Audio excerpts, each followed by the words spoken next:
merci beaucoup alors dañ koy door ak li nga xamante ni peut-être c'est des questions un peu sensibles mu nekk mbirum Bocar Diouf ak ki nga xamante ni si moo nekk Amadou Djiba nekk porte-parole MFDC du mouvement des forces démocratiques de la Casamance moom dañ ko arrêté ba tey daal di ko indi fii Dakar section de recherche bu Colobane li ñu ko jàppee nag mooy que ni ay sorties yoon def na ko médiatique yu yàggul mu génnee ci ouvertement dafay état waaye tamit brandir li nga xam ne moo nekk benn drapeau tuddee ko drapeau Casamance ci seen chaise MFDC bi nga xam ne am nañ ko fële ca Ziguinchor alors am na nag ay kàddu yu jugoon ci ay jamono yu bëri jàpp Ousmane Sonko bés bu ko joxee réew mi peut-être naan Casamance mën na am indépendance entre autres ce sont des questions c'est un peu sensible lan mooy waral lii nii justement ak naka nga jàngatee li nga xamante moom def nañ ko.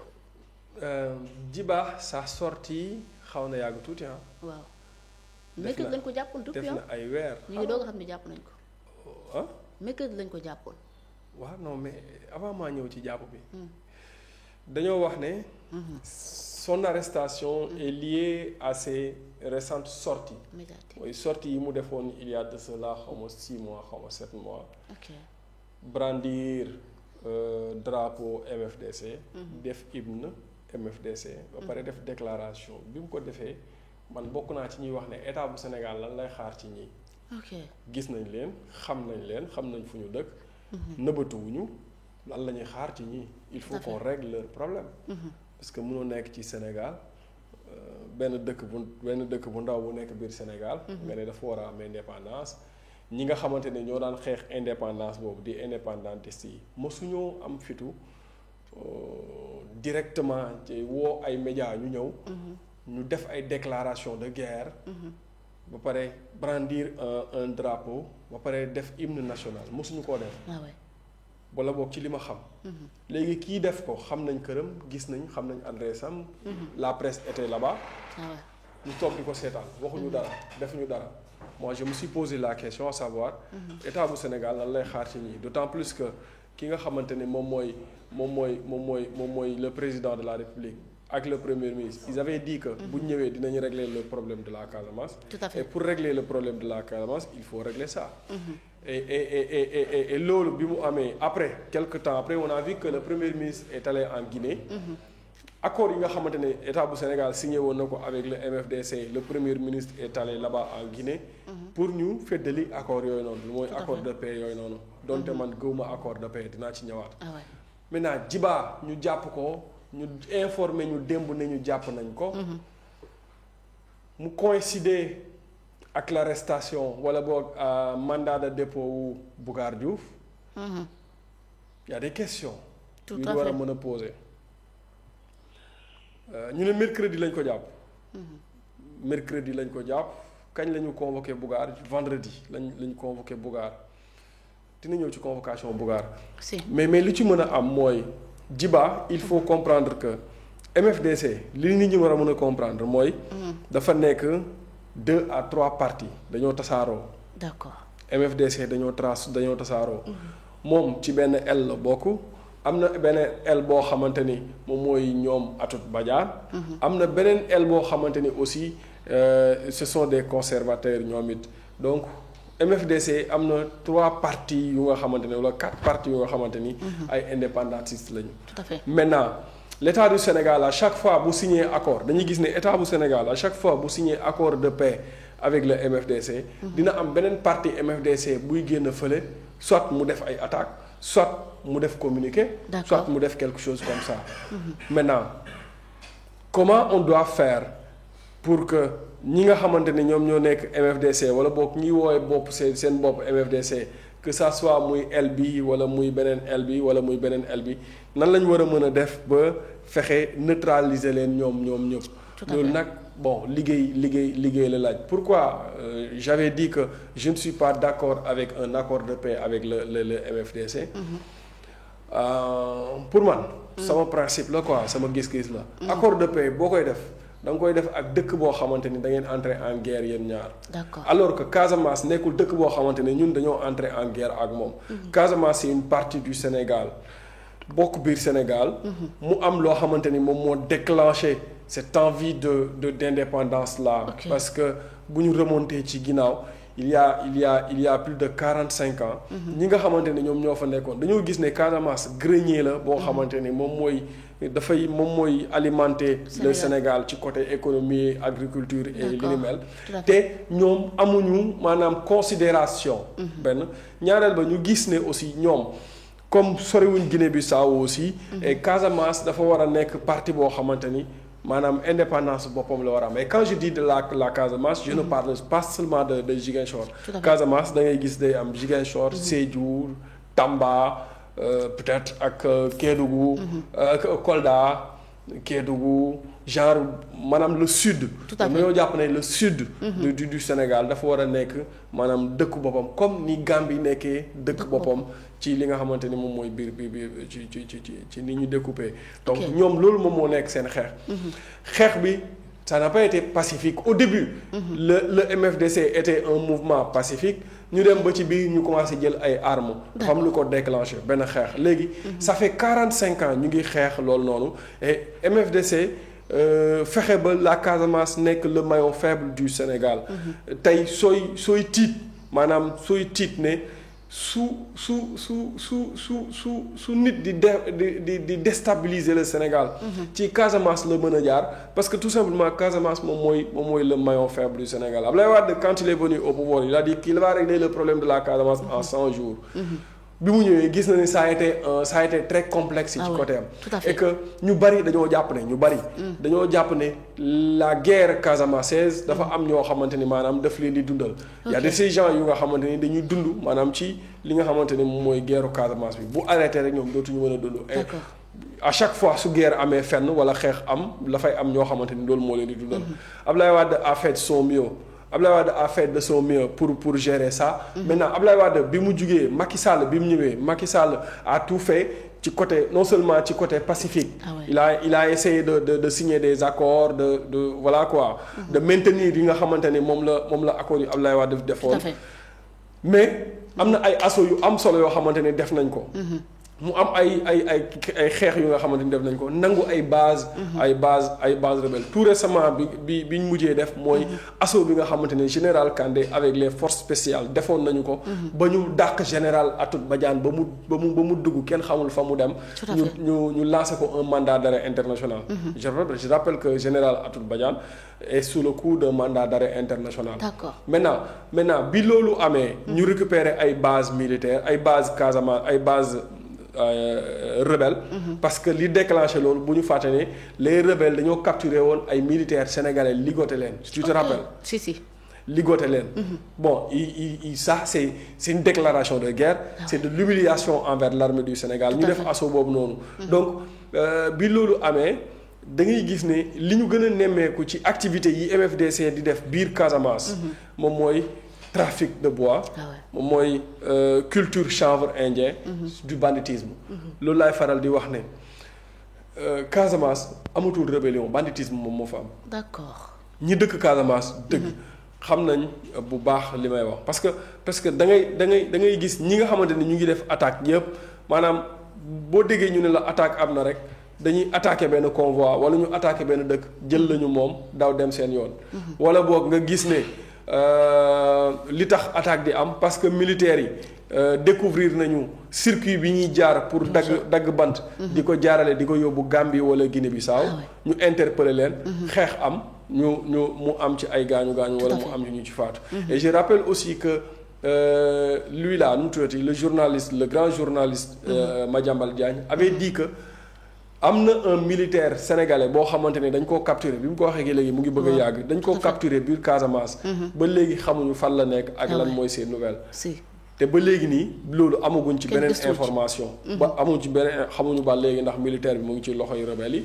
wala bàyyi nañ ko wala dara donc la question de la Casamance mooy li ma wax démb sama confrère yi ñu ne ma non mais leen c'est tellement sensible mais il faut qu'on en débatte parce que warul nekk un sujet tabou parce que la Casamance tey niñ ci war a waxtaanee mooy nan lañ war a mën a def ba maanaam cette idée d'indépendance là jugee ci xelu bopp ñi nga xamante ni ñoom ñooy les rebelles casamançais mënul nekk maintenant il faut comprendre une chose beaucoup de rebelles dañoo changer stratégie de xeex stratégie faire xam nañ ne ça fait 45 ans ñu ngi jël les armes maintenant il faut adopter beneen style de xeex. style de xeex boobu mooy il faut pacifier le combat. Et cette pacification du combat là moom moo tax peut-être ba Djiba ak ay ñi nga xamante ne ñoom lañu àndal. daal di taxaw def conférence de presse ne. am na lu ñu waxante woon ak ñii avant ñuy ñëw. te loolu la wax. am na lu ñu waxante woon te dañ ko war a respecter. loolu tax ñu bari seen xel doon xalaat naan. est-ce que le PASTEF wala boog Ousmane Sonko dafa am quelconque lien avec le MFDC. nañ ñu tontu moo taxoon man ma interpellé woon le gouvernement ma ne interpellation yii Djiba def waruñu koo bàyyi mu sedd. il faut xam fu mu nekk jàpp ko. et comme jàpp nañ ko nañ xaar xool fan la wananti di mujjee gëtam. maintenant nag Jean-Marie François Biagui. moom defoon na ci page Facebook am jamono jële ne le PASTEF Bignona a fait il y a une réunion boo xamante ni am na avec le PASTEF Bignona ak les rebelles et le PASTEF Bignona avait écrit un communiqué pour démentir ça. Maintenant loolu c'est le journal Le Pays nga xamante ni journalu MFDC la ñoom ñoo ko bindoon Jean-Marie daal di koy partager.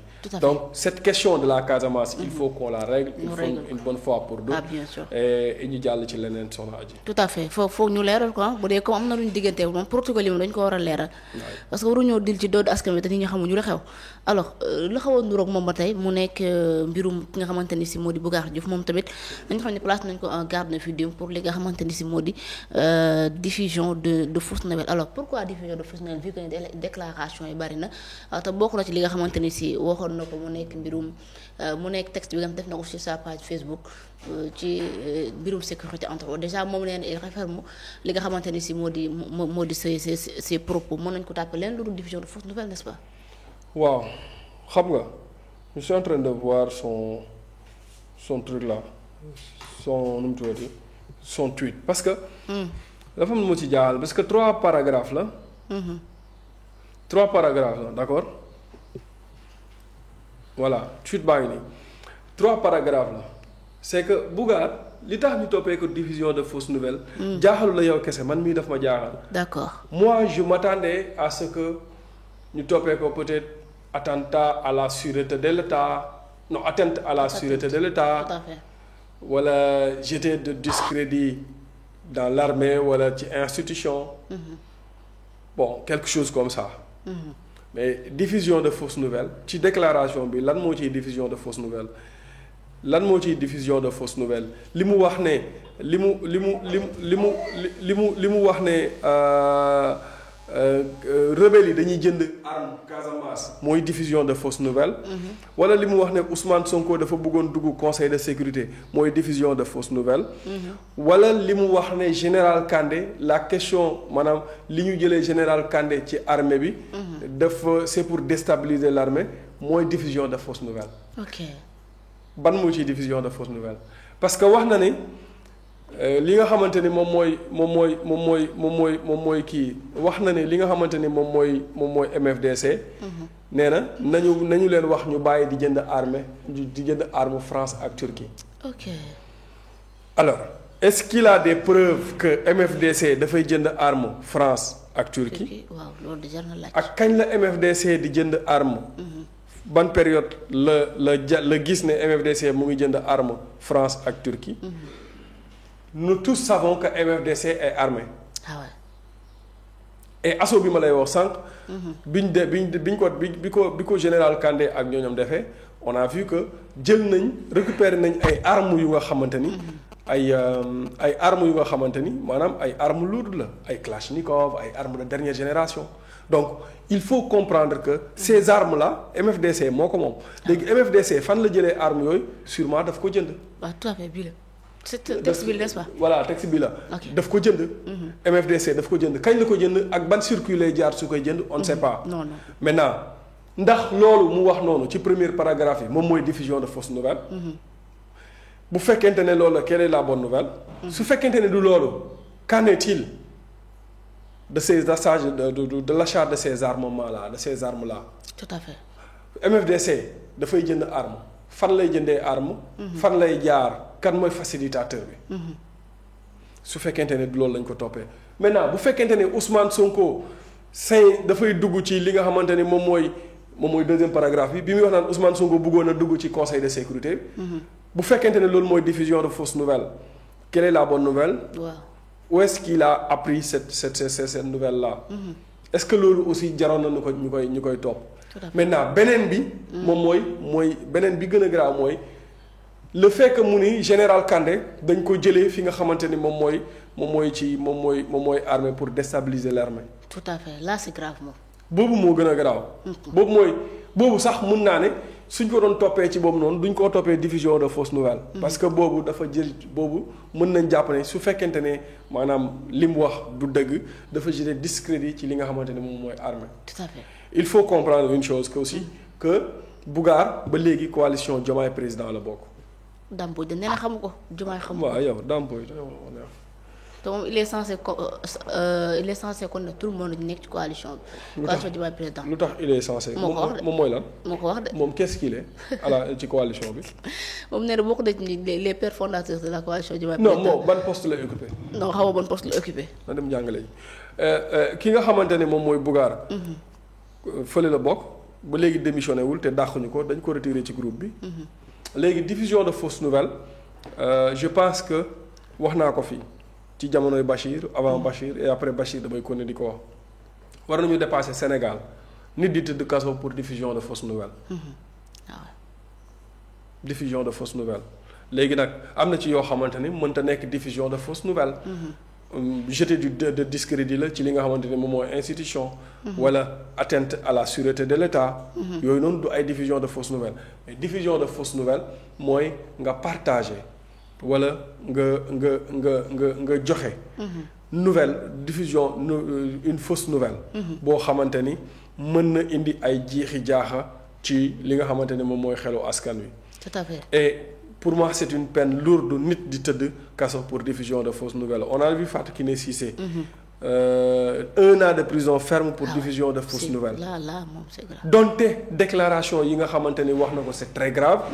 mais su fekkente ne diffusion de fausses nouvelles lañ qualifié ces déclarations. warul mën a tëdd 1 an de prison ferme. non warul c'est un soutien de Pastef d'accord. mais warul tëdd 1 an de prison ferme. pour diffusion de fausses nouvelles. bari na de moom.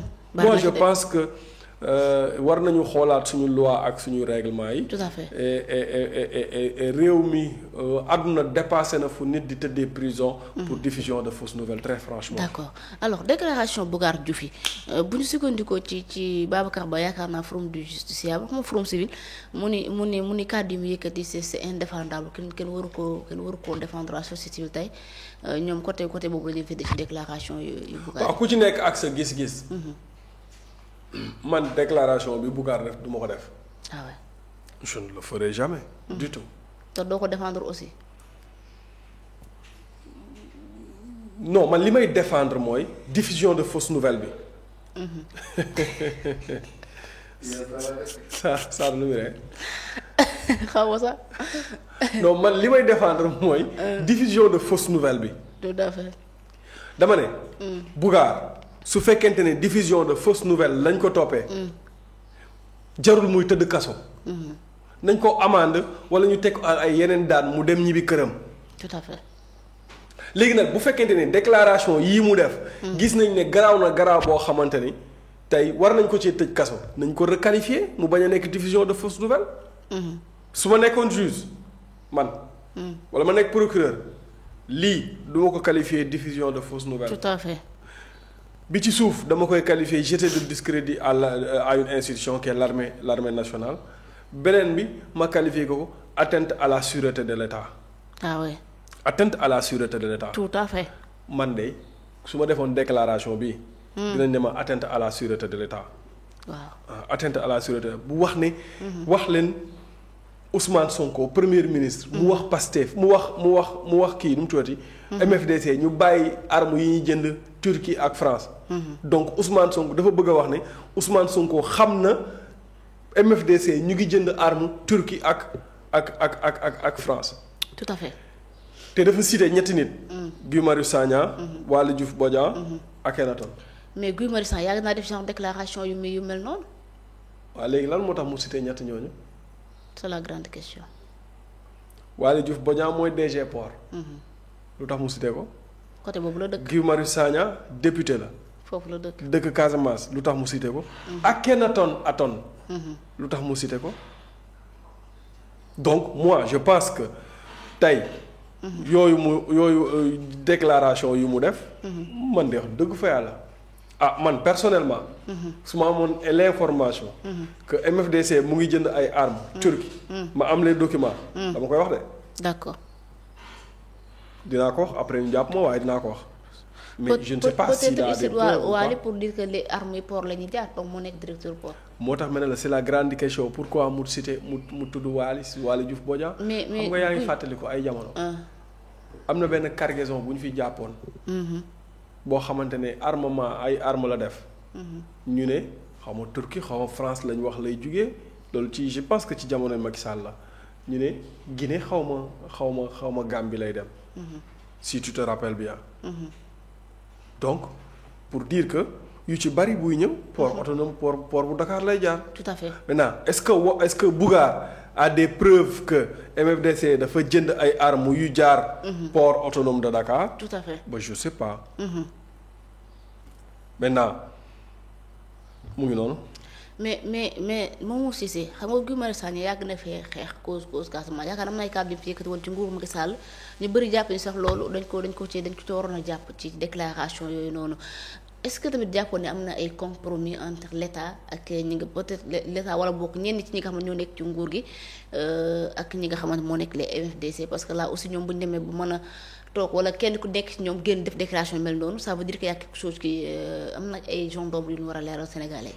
Guy Marius Sagna kañ la defoon déclaration boobu. non loolu xaw na yàgg kii waaw moom Guy Marius Sagna bi muy bind loolu. c'était en 2000 lan. 2011 la woon loolu. waaw. c'était en 2011. ok. est-ce que ba léegi loolu mu ngi ci xelam. waaw wala déet je ne sais pas. je ne le sais pas. en tout cas. bi mu nekkee député ba tey. dégguma ko mu loolu noonu mu doon wax noonu doon ko prôné mooy l'indépendance de la Casamance.